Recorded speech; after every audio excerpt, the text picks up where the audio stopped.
Hello, Graham. Welcome back. Hi, Emiliano. How are you? Good. How are you? Still the same. So today, I would like to take a step back and look at philosophy, of the practice of philosophy from afar, from 6,000 feet above man and time, and talk to you about the meaning of the practice of philosophy. And so there is something that I find somewhat disturbing about the way, at least I do, philosophy, and it is something that we could vaguely express by saying that it seems to lack meaning or a sense. I find a hard time sometimes telling to my first year students why they should care at all about the things that I'm saying. And this is because I myself often ask myself, what's the sense of all this? And in this respect, I think it is interesting to look at a radical change that occurred in the history of Western thought. A change that we might probably best see if we notice that most philosophical practices in ancient times seem to be centered on a pursuit of wisdom of one kind or another, and this is in striking contrast with a contemporary philosophy. And the French philosopher Pierre Hadot expressed well this by saying that ancient philosophers were artists of life, while modern philosophers are artists of reason. And there is an explanation for this that I frequently encounter in both analytic and continental circles. And the explanation for this, the culprit for this divorce of philosophy from its original sense, let's say, would be science and rationality. I have a quote by Nietzsche on this respect, and from the genealogy of morality. And he says, isn't it the case that since Copernicus, the self-diminution of human being and his will to self-diminution have been progressing without halt? Alas, the faith in his dignity, his uniqueness, his irreplaceable position in the chain of being has gone. The human being has become an animal, not a metaphorical animal, but absolutely and unconditionally. He who in his earlier faith was almost God. Now, I think, or I sense rather, that there is something wrong with this understanding, that there should be an essential tension between rationality and science on the one side, and philosophy on the other. And the way you led up to this question raises so many interesting issues that we might spend a bit of time thinking about those concerned philosophy, its history, rationality. Okay, these are really big subjects. Okay, so let's see if we can put some order into them. First of all, philosophy has been going on in all civilizations for 2,500 to 3,000 years. At least those civilizations which have enough developed means of sustenance to give a lot of people like you and me time to sit on our bum and think about these things. All right, but philosophy has flourished in all the great civilizations, East and West. And continues to do so. Of course, it's changed a lot, but it always was a very variegated activity, and it still is. I mean, I travel a lot, at least I used to before the current pandemic, and so I see a lot about how philosophy is done in different places.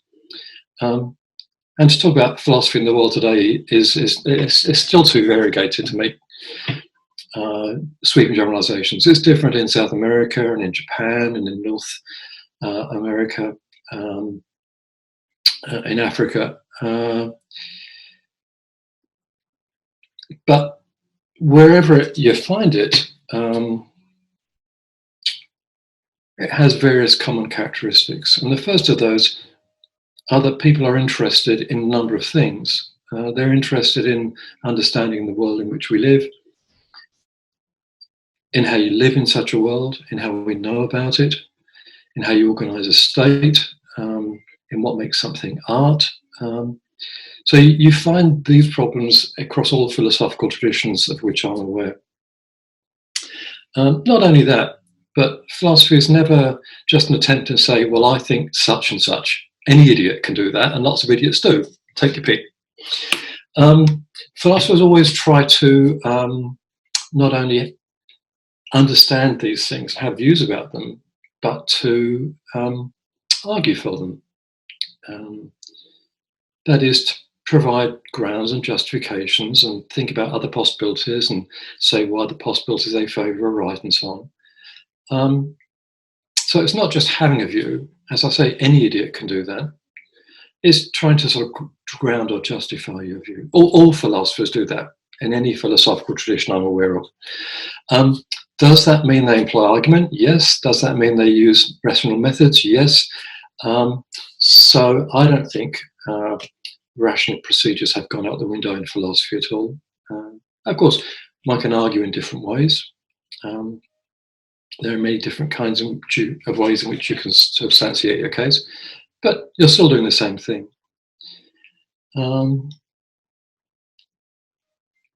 Okay, so that's the first thing. Philosophy is going on in variegated forms and always has done and always will do. So the second point is, of course, there have been changes over time. And there's clearly a major change in Western philosophy around the turn of the Scientific Revolution, when European culture received a kind of shock that they thought they understood the world, and then they discovered they didn't. And this caused something like a crisis. And so people had to go back and start to think about why they'd got it wrong before. And so we find what's usually called the rise of modern philosophy, i.e. sort of post-Cartesian philosophy. And because the methods of science have proved so powerful in understanding the world in which we live, then of course the methods of science, the results of science and so on, have to be taken on board. And quite rightly so. I mean, we all take the results of science for granted when we go to the doctors, when we get in an airplane, and so on. People who want to fly in the face of science, I think, often act in very bad faith. So philosophy did change a bit, and it did take science on board.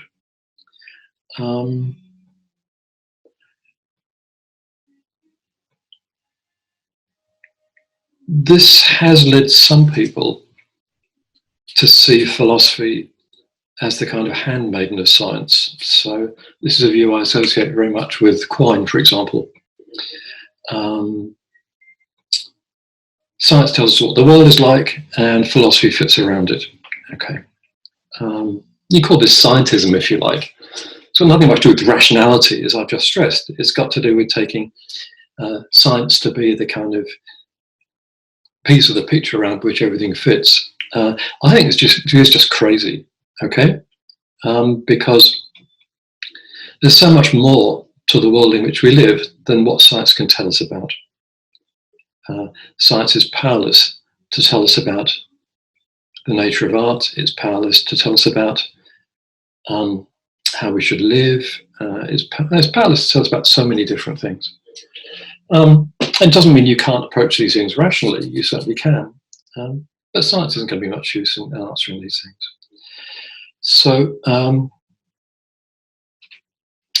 in that quote from Nietzsche, if you're referring to kind of scientism, then to the extent that it exists, and it certainly exists at some philosophers, I think it's totally misguided. But for reasons that I've explained, I don't think that means giving up on rationality. I don't think that means giving up on interesting philosophical investigations, which has ever tried to understand the world in which we live and our place in it, etc., etc., etc. Okay, so that's the second point. The third point is this, and you mentioned Pierre Hadot. Okay. There's certainly an element of truth in this. If you look at philosophy in the ancient cultures, by which I mean those of Greece, India, China, I mean, may well be others, but those are about the limits of my knowledge. Many of the questions they address are about what you might call how to live. It's not the only ones they address, of course. They're all interested in epistemology, metaphysics, logic, blah, blah, blah.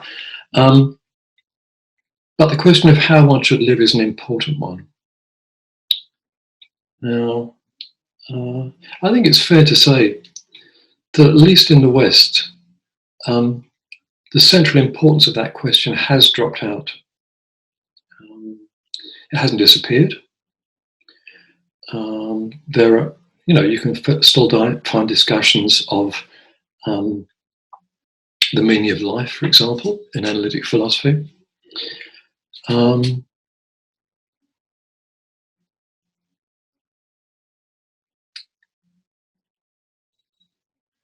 of course, the discussions in ethics, like questions of virtue, like questions of applied ethics, such as to what extent the advanced capitalist countries should be helping countries in the global south, those are still there. And they obviously touch on those questions. So there are certain aspects of the question which are still around, although I think sort of thematizing philosophy around a topic like that has gone out of fashion. And partly that's because when you take on any big picture, it starts to get kind of complicated, and you start to have to investigate the various aspects of the problem. And so the big picture often devolves into a multitude of smaller questions. And I think it's probably true that most of the questions in philosophy, if they're not these big questions, have spun off questions which were big as we come to investigate certain parts of it. That's necessary because to understand any complex system, you have to understand the parts. But I think it's true to say that in some ways, some parts of philosophy have lost the wood for the trees. I think that may be particularly true of current Anglo philosophy, which is often the self-conscious focused on very small matters. I'm certainly not knocking focus on small matters. These are important, but I do think that one should not lose the wood for the trees in the process.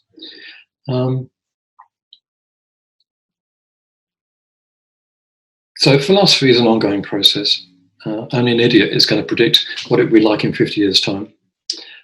But, I mean, there are signs that it's reverting to some of the big questions. For example, 50 years ago, no one paid any attention to questions in what's usually called applied ethics, which is a complete misnomer, okay? Applied ethics is ethics, right? What passes for old ethics courses are meta-ethics, second-order issues. So that's not really ethics, that's second-order questions. But now applied ethics, or ethics, is featuring big time in philosophy. Questions of, how we should distribute state resources and whether we should, to what extent we should help. We, meaning philosophers, or societies in the global north should help the global south. All these kinds of questions, and the questions of virtue have come back into philosophy. What does it mean to be a good person? What does it mean to be a good citizen? Certainly those questions have a kind of presence they didn't have 50 years ago. So we may be in the process of philosophy starting to return to self-consciously to the bigger questions. It won't give away the little questions, but maybe a bit more balance will be found in the process. So anyway, that's a bit of a ramble, but I thought that your sort of the preamble to your question about Buddhism just raised so many interesting questions that it was worth spending a bit of time thinking about them. Sure, sure. Well, you can come back to it later.